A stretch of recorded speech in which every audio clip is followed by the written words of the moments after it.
the husband of BBC presenter Lisa Shaw, who died after having her first COVID jab, has said that he is taking legal action. BBC Radio Newcastle host Lisa was just 44 when she died in May 2021, a week after having the injection.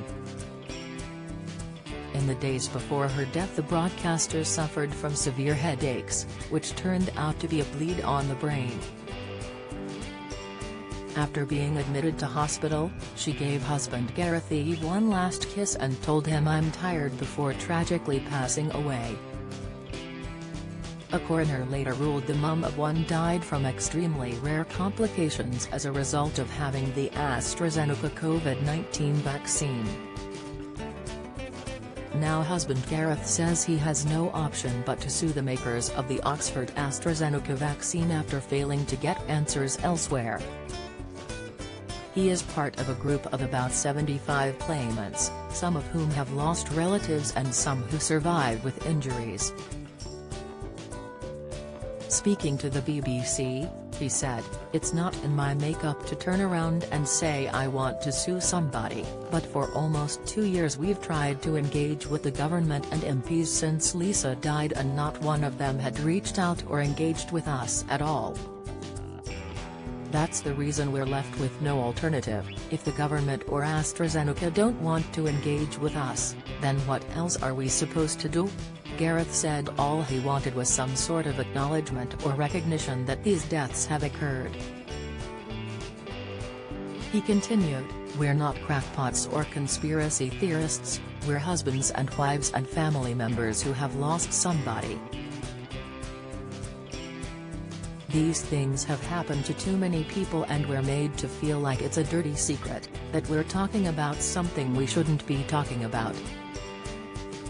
It's established it's been caused by AstraZeneca's COVID vaccination. It's not about COVID, it's not about how many lives the COVID vaccination saved, it's about what this vaccination has done to Lisa and other families, not about how successful it was or whether somebody is anti-vax."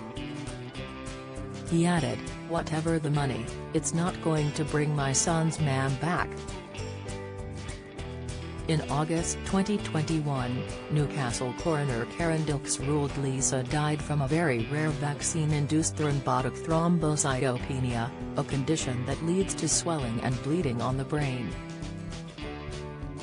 The AstraZeneca vaccine was the first jab approved for use in the UK in December 2020 and went on to save thousands of lives.